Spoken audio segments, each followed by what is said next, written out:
నమస్తే, నేను Jhansi. Welcome to our channel Jhansi cooking gardening vlogs. ఎలా ఉన్నారండి? అందరూ బాగున్నారా? నేనైతే చాలా బాగున్నాను.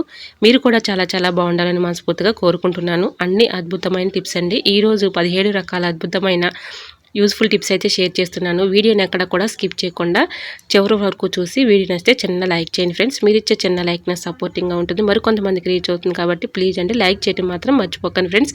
ఈ రోజు పెళ్లి రోజు, పుట్టినరోజు జరుపుకున్న ప్రతి ఒక్కరికి కూడా హార్ట్ఫుల్ కంగ్రాట్స్ అండి. Many more happy returns of the day. ఇలాంటి పెళ్లి రోజులు, పుట్టినరోజులు ఎన్నో జరుపుకోవాలని మనస్ఫూర్తిగా కోరుకుంటున్నాను. ఫస్ట్ టిప్ని అయితే తెలుసుకుందాం. ఇలా టైల్స్ మీద ఒక్కోసారి నెయిల్ పాలిష్ పడితే వెంటనే మనం క్లీన్ చేయకపోతే ఇలా ఎండిపోతూ ఉంటుంది కదండి. ఇలా క్లీన్ చేసుకోండి, అద్భుతంగా యూజ్ అవుతుంది. ఈ విధంగా టైల్స్ మీద నెయిల్ పాలిష్ పడినప్పుడు ఈ విధంగా పర్ఫ్యూమ్ అయితే కొంచెం అయితే ఇలా స్ప్రే చేసేసి తర్వాత ఏదైనా ఒక క్లాత్తో ఇలా క్లీన్ చేసుకున్నాం అనుకోండి, చక్కగా క్లీన్ అయిపోతుంది. సో యూజ్ అవుతుంది అనుకుంటే ట్రై చేయండి. ఇంకా సెకండ్ టిప్ని తెలుసుకుందాం. ఇలాగా పెరుగులో మనకి ఎండి పట్టీలు ఉంటాయి కదండి. ఎండి పట్టీలు బాగా డస్ట్ పట్టేసి అలా ఉన్నప్పుడు ఇలా పెరుగులో ఒక నైట్ అంతా ఇలాగ నానబెట్టుకుని ఉదయం ఇలా క్లీన్ చేసుకున్నాం అనుకోండి, చక్కగా క్లీన్ అయిపోతుంది. ట్రై చేయండి. ఇంకా థర్డ్ టిప్ని తెలుసుకుందాం. థర్డ్ టిప్ని తెలుసుకునే ముందు చిన్న రిక్వెస్ట్ అండి. మన ఛానల్ ఎవరైనా ఫస్ట్ టైం చూస్తున్నట్లయితే ప్లీజ్ అండి ప్రీవియస్ వీడియో చూసి మీకు నచ్చి కంటెంట్ ఉంది అనుకుంటేనే ఛానల్ని సబ్స్క్రైబ్ చేసుకోండి. ఇలా నైటు బాగా పిల్లలైతే దగ్గుతూ ఎక్కువగా జలుబుతో బాధపడుతూ ఉంటారు కదండి. ఎక్కువగా జలుబు దగ్గుతో బాధపడే పిల్లలకైతే ఈ విధంగా ట్రై చేయండి. ఇలా సాక్స్లు అయితే ఈ విధంగా కాళ్ళకి వేసేసి ఇలా సాక్స్లో ఆనియన్స్ని ఈ విధంగా స్లైడ్స్గా ముక్కలను అయితే కట్ చేసేసుకొని ఇలా సాక్స్లో పెట్టేసామనుకోండి, దగ్గు జలుబు చక్కగా తగ్గిపోతుందండి. ఎన్ని మెడిసిన్స్ వేసినా తగ్గినటువంటి దగ్గు జలుబు అయినా ఈ విధంగా ట్రై చేయండి, చాలా బాగా వర్క్ అవుతుంది. నైట్ ఇలా ఉంచేసి ఉదయం తీసేస్తే దగ్గు జలుబు తగ్గిపోతుంది. సో యూజ్ అవుతుంది అనుకుంటే ట్రై చేయండి. ఇంకా నెక్స్ట్ టిప్ని తెలుసుకుందాం. బియ్యం పురుగు పట్టకుండా ఎక్కువ రోజు స్టోర్ ఉండాలంటే ఇలా ఎండిమిర్చిని ఒక 4-5 తీసుకొని బియ్యంలో వేసేసి ఇలా తర్వాత మళ్ళీ బియ్యం పోసుకున్నాం అనుకోండి, వీటి ఘాటుకి స్మెల్కి పురుగు రాకుండా ఎక్కువ రోజులు నిల్వ ఉంటాయి. ఇంకా నెక్స్ట్ టిప్ని కూడా షేర్ చేస్తున్నానండి. ఇలా బియ్యం పురుగు పట్టకుండా ఉండాలి అంటే ఓల్డ్ బ్యాంగిల్ని ఒకటి తీసుకుని ఈ విధంగా మనం రైస్ తీసేసుకున్న తర్వాత గాజు ఇలా పెట్టామనుకోండి, గాలి తగలకుండా ఉంటుంది కాబట్టి పురుగు రాకుండా ఉంటుంది. మరొక యూస్ఫుల్ టిప్ తెలుసుకునే ముందు చిన్న రిక్వెస్ట్ అండి. ఈ టిప్స్ అన్నింటిలో ఏ టిప్ అయితే మీకు యూస్ఫుల్గా ఉందో, ఏ టిప్ నచ్చిందో తప్పకుండా కమెంట్ సెక్షన్లో కమెంట్ చేయడం మాత్రం మర్చిపోకండి ఫ్రెండ్స్. వీడియో నచ్చితే లైక్ చేయడం మాత్రం మర్చిపోకండి. ఇంకా నెక్స్ట్ టిప్ని అయితే కూడా షేర్ చేస్తున్నాను. ఏదైనా ఒక ప్లేట్ తీసుకొని, ఏదైనా ఒక బౌల్ కానీ ప్లేట్ కానీ తీసుకొని దానిలో ఒక 1/2 టీ స్పూన్ పసుపు అయితే వేసుకోవాలి. కొంచెం కాఫీ పౌడరు, 1 స్పూను శనగపిండి ఇవన్నీ కూడా వేసేసుకొని ఇలా పచ్చి పాలను కూడా యాడ్ చేసుకోవచ్చండి. నేనైతే ఇక్కడ నిమ్మరసాన్ని అయితే యాడ్ చేసుకుంటున్నాను. ఈ విధంగా ఈ 4 కూడా బాగా మిక్సింగ్ చేసేసుకోవాలి. ఏదైనా ఒక స్పూన్ తీసుకొని స్పూన్ పెట్టి మొత్తం కూడా మిక్సింగ్ చేసుకోవాలండి. ఇలా ఇది మొత్తం కూడా పేస్ట్ లాగా తయారవుతుంది కదండి.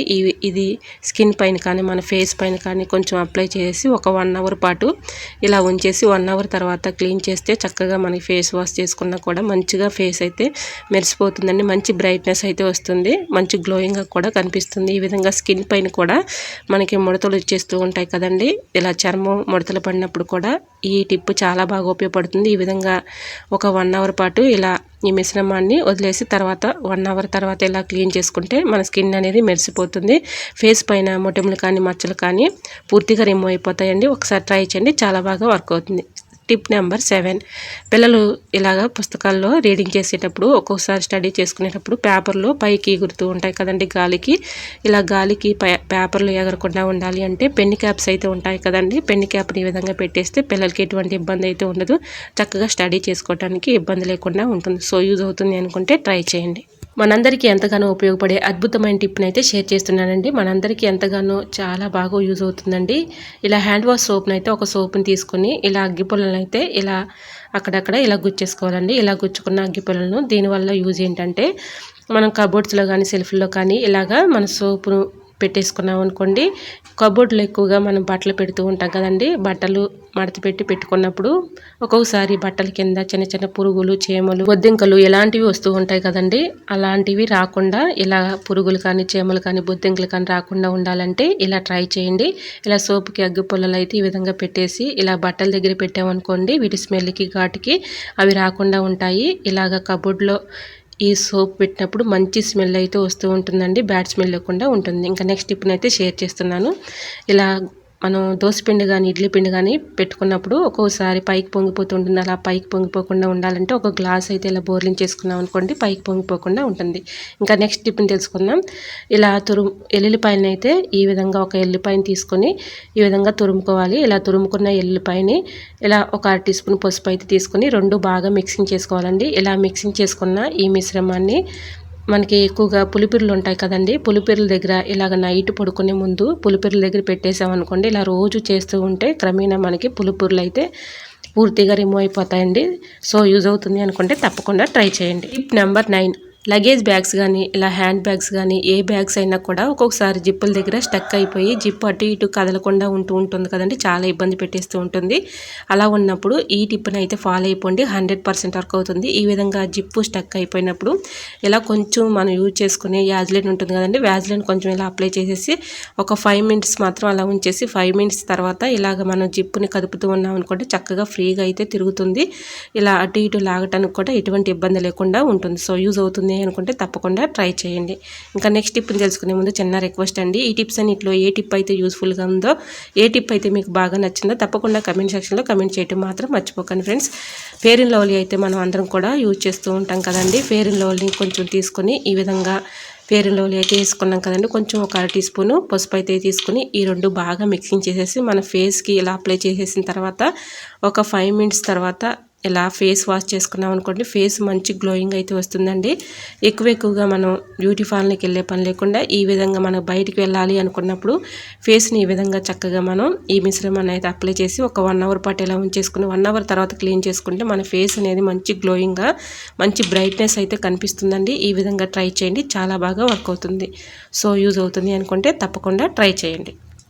మరొక యూస్ఫుల్ టిప్ తెలుసుకునే ముందు చిన్న రిక్వెస్ట్ అండి, ఫస్ట్ టైం మన ఛానల్ ఎవరైనా చూస్తుంటే ప్లీజ్ అండి ప్రీవియస్ వీడియో చూసి మీకు నచ్చి కంటెంట్ ఉంది అనుకుంటేనే ఛానల్ని సబ్స్క్రైబ్ చేసుకోండి. వీడియో నచ్చితే ప్లీజ్ అండి లైక్ చేయడం మాత్రం మర్చిపోకండి ఫ్రెండ్స్. వీడియో నచ్చినట్లయితే మీ ఫ్రెండ్స్ అండ్ రిలేటివ్స్ షేర్ చేయండి. మనం కొబ్బరికాయ కొట్టేటప్పుడు ఒక్కోసారి సరిగా పగలదు కదండి, వంకర టింకరగా పగులుతూ ఉంటుంది. అటువంటి ఇబ్బంది లేకుండా ఉండాలి అంటే ఇలా నేను చెప్పిన ఈ టిప్ని అయితే ఫాలో అయిపోండి, చక్కగా మధ్య భాగానికి ఇలాగా పగులుతుంది. ముందుగా స్కెచ్ పెన్తో ఈ విధంగా అయితే మార్కింగ్ చేసుకొని ఇలా మార్కింగ్ చేసుకున్న దీనిపైన కొంచెం అయితే ఇలా ఈ విధంగా థ్రెడ్ని అయితే గట్టిగా చుట్టేసుకోవాలి. ఈ విధంగా 2 మడతలుగా ఇలా థ్రెడ్ని అయితే ఈ విధంగా గట్టిగా చుట్టేసుకొని తర్వాత ఏదైనా ఒక బరువు లాంటి రాడ్ని పెట్టి ఈ విధంగా కొబ్బరికాయ పైన ఇలాగ కొట్టామనుకోండి, చక్కగా మధ్యకి అయితే పగులుతుందండి. ఎటువంటి డౌట్ అయితే అవసరం లేదండి, చాలా ఈజీగా సింపుల్గా ఇలా అయితే పగులుతుంది. చూసారా, ఇప్పుడు మీకు లైవ్లోనే చూపించాను, చాలా చక్కగా అయితే ఈ విధంగా మధ్యకి చక్కగా పగులుతుంది. సో యూజ్ అవుతుంది అనుకుంటే తప్పకుండా ట్రై చేయండి. మరొక యూస్ఫుల్ టిప్ తెలుసుకునే ముందు చిన్న రిక్వెస్ట్ అండి, ఈ టిప్స్ అన్నిటిలో ఏ టిప్ అయితే మీకు యూస్ఫుల్గా ఉందో, ఏ టిప్ అయితే నచ్చిందో తప్పకుండా కమెంట్ సెక్షన్లో కమెంట్ చేయడం మాత్రం మర్చిపోకండి ఫ్రెండ్స్. మీకు ఏ టిప్ కావాలనేది కూడా కమెంట్ చేయండి. టిప్ నెంబర్ 13, ఏదైనా ఒక బౌల్ తీసుకొని దానిలో ఒక 1 టీ స్పూన్ పసుపు, ఒక 1 టీ స్పూన్ బేకింగ్ పౌడర్ వేసుకోవాలండి. కొంచెం అయితే ఫేస్ పౌడర్ కూడా అప్లై చేయొచ్చు. ఈ విధంగా ఈ 3 కూడా బాగా మిక్సింగ్ చేసుకొని ఈ మిశ్రమాన్ని కొందరిళ్లలో చెక్క గుమ్మాలు అయితే ఉంటాయి కదండి, చెక్క గుమ్మాల దగ్గర బాగా చెదరొచ్చేసి చీమలు పుట్టలు పెట్టేస్తూ ఉంటాయి కదండి, మట్టి అంతా కూడా బయటకు తీసుకొస్తూ ఉంటాయి. అటువంటి ఇబ్బంది ఉన్న వాళ్ళు ఈ టిప్ అయితే ఫాలో అయిపోండి, 100% వర్క్ అవుతుంది. ఇలాగ చెక్క గుమ్మాల దగ్గర చెదలు కానీ ఇలా చీమలు పుట్టలు పెట్టేసి ఉన్నా కూడా ఇలా మనకి ఎక్కువగా చీమలు వచ్చేస్తూ ఉంటాయి. మనం ఎన్ని వాడినా కూడా ఇలాగ ఎక్కువగా చీమల బెడద కానీ చెదల బెడద కానీ ఎక్కువగా ఉంటుంది కదండి. ఇలా ఈ మిశ్రమాన్ని ఈ విధంగా అప్లై చేసామనుకోండి, వీటి ఘాటుకి స్మెల్కి చెదలు రాకుండా ఉంటుంది, చీమలు రాకుండా ఉంటాయి. సో యూజ్ అవుతుంది అనుకుంటే ట్రై చేయండి. ఇంకా నెక్స్ట్ టిప్ని అయితే షేర్ చేస్తున్నానండి. ఇలా మనం సరుకులు తెచ్చుకున్నప్పుడు కొంత అయితే డబ్బాలో స్టోర్ చేసుకోగా కొంచెం అయితే మిగిలిపోతూ ఉంటాయి కదండి, అలా ప్యాకెట్లోనే ఉండిపోతే పురుగు పట్టేసి చాలా పురుగులు అయితే వస్తూ ఉంటాయి కదండి. అటువంటి ఇబ్బంది లేకుండా ఉండాలంటే ఇలా ట్రై చేయండి. ఇలా డబ్బాల్లో స్టోర్ చేసుకున్న తర్వాత కొంచెం మిగిలిన ప్యాకెట్స్లో ఇలా అయితే ఫోల్డింగ్ చేసేసి తర్వాత మనం స్టీల్ అట్లకర అయితే ఉంటుంది కదండి, స్టీల్ అట్లకరని ఈ విధంగా స్టవ్ మీద బాగా హీట్ చేసుకోవాలండి. ఇలా హీట్ చేసుకున్న తర్వాత ఇలా ఫోల్డింగ్ చేసిన దగ్గరికి ఇలా మనం స్టీల్ అట్లకరతో ఇలాగా కొంచెం టచ్ చేస్తే చాలండి, చక్కగా మనకి ఆ ప్యాకెట్ అనేది మనకి క్లోజ్ అయిపోతుంది. ఇట్లా మనం ముందుకన్నా కూడా అవి లోపల ఉన్నటువంటి ఐటమ్ అనేది పాడవకుండా ఉంటుంది, కింద పోకుండా కూడా ఉంటాయండి. సో యూజ్ అవుతుంది అనుకుంటే ట్రై చేయండి. ఇంకా నెక్స్ట్ టిప్ అయితే షేర్ చేస్తున్నాను. షాంపూ ప్యాకెట్స్ అయితే మనం యూజ్ చేస్తూ ఉంటాం కదండి. షాంపూ ప్యాకెట్స్ మనం పడేయకుండా చక్కగా యూజ్ చేసుకోవచ్చండి. ఈ విధంగా షాంపూ ప్యాకెట్స్ అన్నీ కూడా ఏదైనా ఒక కవర్లో ఇలా వేసేసుకున్న తర్వాత ఇలా ఈ షాంపూ ప్యాకెట్లన్నీ కూడా ఏదైనా ఒక బౌల్లో వేసుకుని సెజర్ పెట్టి చిన్న చిన్న ముక్కలుగా కట్ చేసుకోవాలి. రూపాయి ఖర్చు లేకుండా ఇంట్లో ఉన్న చక్కగా ఇలాంటి వాటిని మనం చక్కగా మనీని కూడా సేవ్ చేసుకోవచ్చండి. ఈ విధంగా షాంపూ ప్యాకెట్లను అయితే మనం యూజ్ చేసుకున్న ప్రతిసారి కూడా మనం ఏదైనా ఒక కవర్లో వేసేసుకొని ఆ కవర్లో అన్నీ కూడా ఇలా షాంపూ ప్యాకెట్ని ఇలా సిజర్ పెట్టి చిన్న చిన్న ముక్కలుగా కట్ చేసుకోవాలి. ఇలా ఏదైనా ఒక బౌల్లో వేసేసుకొని కొన్ని వాటర్ పోసుకుంటూ ఇలా చేతితో రఫ్ చేసినట్లుగా ఇలా రఫ్ చేస్తే చూడండి దీనిలో ఉన్నటువంటి షాంపూ అంతా కూడా చక్కగా బయటకు వచ్చేస్తుంది.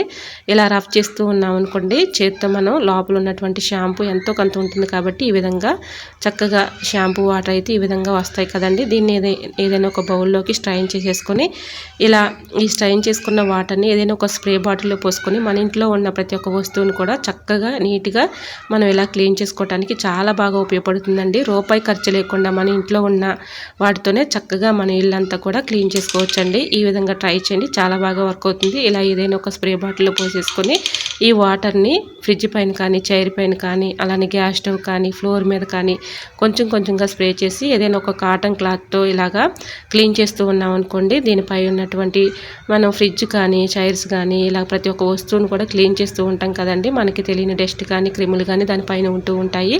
ఇలా షాంపూ వాటర్తో ఇలా క్లీన్ చేసుకున్నాం అనుకోండి మంచి షైనింగ్గా కనిపిస్తాయి. మనకి దానిపైన పడినటువంటి డస్ట్ కూడా ఈజీగా చక్కగా క్లీన్ అయిపోతుందండి. ఒకసారి ట్రై చేయండి, చాలా బాగా వర్క్ అవుతుంది. ఇలా ఈ వాటర్ని మనం ఇలాగా ఇల్లు అయితే మాపు వేస్తూ ఉంటాం కదండి, ఆ మాపు వాటర్లో కూడా కొంచెం ఇలా షాంపూ వాటర్ని కలుపుకొని ఇలాగా మాపు పెట్టుకున్నాం అనుకోండి చక్కగా మనకి ఇంట్లో టైల్స్ ఉన్నా కూడా చక్కగా మెరిసిపోతాయండి, మంచి షైనింగ్ అనేది వస్తాయి. సో యూజ్ అవుతుంది అనుకుంటే ట్రై చేయండి. ఇంకా నెక్స్ట్ టిప్ని షేర్ చేస్తున్నాను. Tip number 18. ఎగ్స్ మనం బాయిల్ చేసుకునేటప్పుడు కొంచెం ఒక టీ స్పూన్ సాల్ట్ కొద్దిగా నిమ్మరసం వేసుకొని ఇలా బాయిల్ చేసుకుంటే ఎగ్స్ చక్కగా పగిలిపోకుండా వస్తాయి. Tip number 19. ఇలా మనకి టమాటాలు అయితే మార్కెట్ నుంచి తెచ్చినప్పుడు పచ్చివిగా ఉంటాయి కదండి, పచ్చివి త్వరగా పండాలి అంటే ఈ టిప్ అయితే ఫాలో అయిపోండి. ఇలాగా గల్లుప్పు కానీ అలానే సాల్ట్లో కానీ ఇలాగ టమాటాలు పెట్టామనుకోండి చక్కగా పండిపోతాయండి. ఒకసారి ట్రై చేయండి, చాలా బాగా వర్క్ అవుతుంది. ఐ హోప్ ఈ టిప్స్ అన్ని మీకు నచ్చాయి అనుకుంటున్నా. నచ్చితే మాత్రం ప్లీజ్ అండి వీడియో లైక్ చేసి మీ ఫ్రెండ్స్ అండ్ రిలేటివ్స్ షేర్ చేయండి. ఇంతవరకు మన ఛానల్ ఎంతగానో ఆదరించి సపోర్ట్ చేసి సబ్స్క్రైబ్ చేసిన ప్రతి ఒక్కరికి కూడా పేరు చొప్పున నా హృదయపూర్వక ధన్యవాదాలు తెలియజేసుకున్నానండి. ఇలానే సపోర్ట్ చేయండి. మన ఛానల్లో ఇంకా మంచి న్యూ టిప్స్ అయితే షేర్ చేస్తూ ఉంటాను. ఫస్ట్ టైం మన ఛానల్ ఎవరైనా చూస్తుంటే ప్లీజ్ అండి ప్రీవియస్ వీడియో చూసి మీకు నచ్చి కంటెంట్ ఉంది అనుకుంటేనే ఛానల్ని సబ్స్క్రైబ్ చేసుకోండి. ఈ టిప్స్ అన్నిట్లో ఏ టిప్ అయితే మీకు బాగా నచ్చిందో, ఏ టిప్ యూజ్ఫుల్ అనుకుంటున్నారో తప్పకుండా కమెంట్ సెక్షన్లో కమెంట్ చేయడం మాత్రం మర్చిపోకండి ఫ్రెండ్స్. మీకు ఏ టిప్ కావాలనేది కూడా కమెంట్ చేయండి ఫ్రెండ్స్. ఓకేనండి, మరికొన్ని టిప్స్తో మళ్ళీ మీ ముందుకు వచ్చేస్తానండి. అంతవరకు బాయ్. అందరూ బాగుండాలి, అందులో నేను ఉండాలని ఆశిస్తూ నేను మీ ఝాన్సీ. Thanks for watching.